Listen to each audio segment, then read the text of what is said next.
پہلے آدمی اور پہلے خاندان کے وسیلے سے گناہ اور موت دنیا میں آئی، جبکہ دوسرے آدمی کے وسیلے سے زندگی، نجات،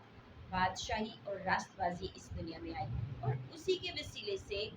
مقدس ابراہم کی ساری برکت غیر قوموں تک پہنچتی ہے۔ لیکن کیسے اور کیوں؟ اس کو جاننے کے لیے ویڈیو کو اینڈ تک ضرور دیکھیے گا۔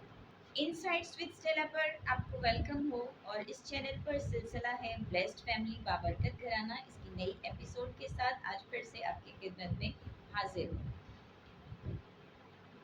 بلیسڈ فیملی کی ساری اس سیریز کی ساری جو ویڈیوز ہیں وہ میرے چینل پر موجود ہیں، آپ ان کو ضرور وزٹ کر سکتے ہیں، جس میں ہم نے شروع سے پہلے خاندان بابا آدم اور اماں ہوا سے لے کے ہم نے ان کی ساری حالات زندگی پر غور کیا کہ کس طرح سے ان کی برکتیں اور ان کی نافرمانی، ان کا گناہ اور ان کی سزا جو ہے وہ نسل انسانی تک آگے پہنچی ہے۔ پچھلی ویڈیو میں ہم نے مقدس ابراہم کے بارے میں غور کیا کہ مقدس ابراہم کو خدا نے کس طرح سے چنا اور ان سے کہا کہ میں تجھے برکت دوں گا، میں تجھے سرفراز کروں گا، اور تیرے وسیلے سے دنیا کی سب قومیں اور قبیلے برکت پائیں گے۔ آج کی ویڈیو میں ہم دیکھیں گے کہ خدا نے وہ مشن جو مقدس ابراہم سے شروع کیا تھا، اس کو خدا نے کیسے پورا کیا اور کیا طریقہ کار خدا نے اختیار کیا۔ یہ بات ہم سب جانتے ہیں کہ انسان جو پہلا انسان تھا بابا آدم، جب انہوں نے گناہ کیا تو ان کا خدا کے ساتھ رشتہ ٹوٹ گیا، اور زندگی کے ہر پہلو میں جو برکتیں خدا نے ان کو دی تھی وہ ان سے چھن گئی، اور وہ خدا کے اختیار سے نکل کر شیطان کے قبضے میں، شیطان کے اختیار میں چلے گئے، کیونکہ شیطان نے اماں ہوا کو بہکایا تھا کہ وہ خدا کی نافرمانی کرے، اور جس کی وجہ سے اماں ہوا نے بھی وہ پھل کھایا اور بابا آدم کو بھی دیا، اور اس دور سے ان کو باغ عدن سے نکلنا پڑا۔ اب بابا آدم سے لے کے مقدس ابراہم تک ایک بہت لمبا عرصہ ہے، پھر خدا بابا مقدس ابراہم کو چنتے ہیں تاکہ وہ اپنے مشن کا آغاز کر سکیں کہ کس طرح سے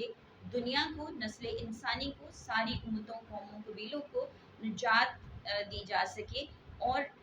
ہر ایک خاندان تک یہ برکت پہنچے۔ پھر مقدس ابراہم سے لے کر آگے سلسلہ چلتا رہا، وقت آگے بڑھتا رہا، تو اسی طرح سے گناہ بھی بڑھتا رہا، اور خدا چونکہ بدی کو دیکھ نہیں سکتا، اس لیے انسان اور خدا کے درمیان ایک بہت بڑا خلا پیدا ہو گیا، اور یسایہ نبی اس بات کو اس طرح سے بیان کرتے ہیں۔ یسایہ کی کتاب 59واں باب اس کی 2 آیت میں لکھا ہے کہ ہمارے اور خدا کے درمیان ایک جدائی کی بہت بڑی دیوار ہے، اور یہ دیوار ایسی ہے کہ اس کو کوئی بھی عبور نہیں کر سکتا۔ کوئی بھی انسان اپنی طاقت، اپنی قوت سے اس دیوار کو گرا کر، اس دیوار کو ہٹا کر خدا تک نہیں جا سکتا۔ تو پھر کیا کیا جائے؟ اس کے لیے خدا نے شروع ہی سے باغ عدن میں ہی ایک منصوبہ اس نے بنایا تھا۔ جب بابا آدم اور اماں ہوا نے گناہ کیا تھا تو خدا نے ان کو چمڑے کے کرتے پہنائے تھے، اور چمڑے کے کرتے اس بات کو ظاہر کرتے ہیں کہ وہاں خون بہا، اور خدا نے قربانی کے ذریعے سے ان کے گناہ کو اور ان کے ننگے پن کو ڈھانپا۔ اب جب یہ زمانہ آ گیا ہے، یہ وقت آ گیا ہے، جیسے کلام مقدس کہتا ہے کہ جب وقت پورا ہو گیا تو خدا نے اپنے بیٹے کو اس دنیا میں بھیجا۔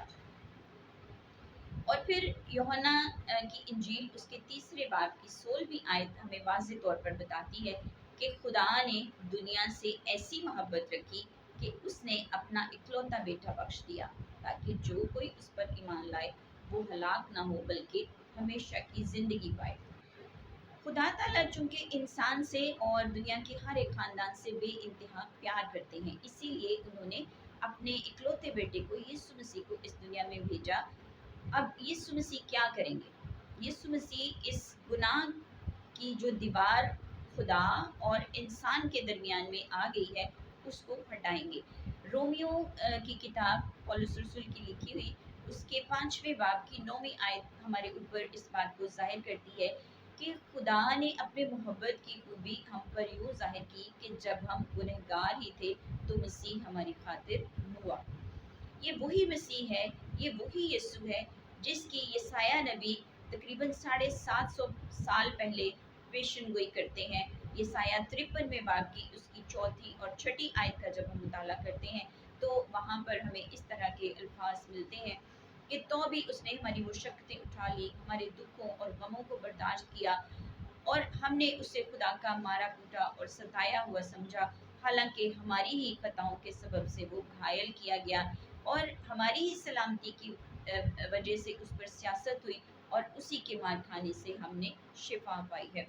تو ہم چونکہ گناہ کی وجہ سے زندگی کے ہر ایک پہلو میں کمزور، لاچار، بے بس ہو چکے تھے، پستی میں چلے گئے تھے، تو ہماری ساری پستی، ہمارے سارے دکھ، ذہنی، جسمانی، روحانی، معاشی، جذباتی، ہر طرح کا دکھ اور غم اور گناہ کا بوجھ یسوع مسیح نے اپنے اوپر لے کر صلیب پر اپنی جان دی تاکہ ہم آزاد ہو جائیں۔ اب مسیح یسوع نے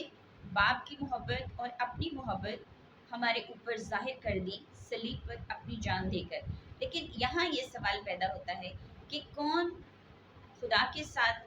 ٹوٹے ہوئے رشتے میں بحال ہو سکتا ہے؟ تو اس کے لیے جب ہم یوحنا کی انجیل پڑھتے ہیں اس کے پہلے باب کی 12ویں آیت میں واضح طور پر ہمیں یہ رہنمائی ملتی ہے کہ جتنوں نے اسے قبول کیا اس نے انہیں خدا کے فرزند بننے کا حق بخشا۔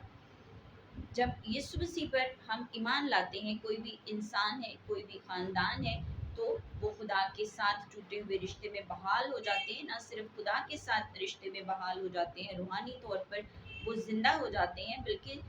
زندگی کے ہر ایک حصے کی پوری برکت جو ہے وہ مسیح کے وسیلے سے بحال کر دی جاتی ہے۔ ایک آدمی، ایک خاندان بابا آدم اور اماں ہوا کے وسیلے سے گناہ اور موت دنیا میں آیا، جبکہ دوسرے انسان یسوع مسیح کے وسیلے سے نجات، ہمیشہ کی زندگی،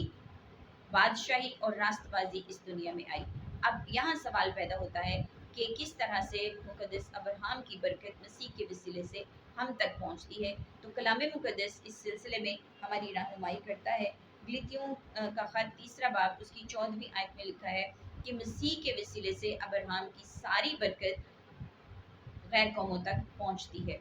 یسوع مسیح کا نسب نامہ دیکھا جائے تو یہ باپ ابراہم کے ساتھ جا کر ملتا ہے، اور اس طور سے یسوع مسیح ابراہم کی نسل میں سے ہیں، اور اسی لیے ابراہم کی ساری برکت آپ کے لیے، آپ کے خاندان کے لیے، دنیا کے ہر ایک انسان کے لیے کھل گئی ہے۔ اس میں شامل ہونا آپ کا فیصلہ ہوگا۔ اگر آج تک آپ نے مسیح یسوع کو اپنا نجات دہندہ نہیں مانا، اس کو اپنی زندگی نہیں دی، تو آج وقت ہے کہ آپ اپنی زندگی اس کو دیں، اس پر ایمان لائیں اور ساری برکتیں زندگی کی حاصل کریں۔ God bless you.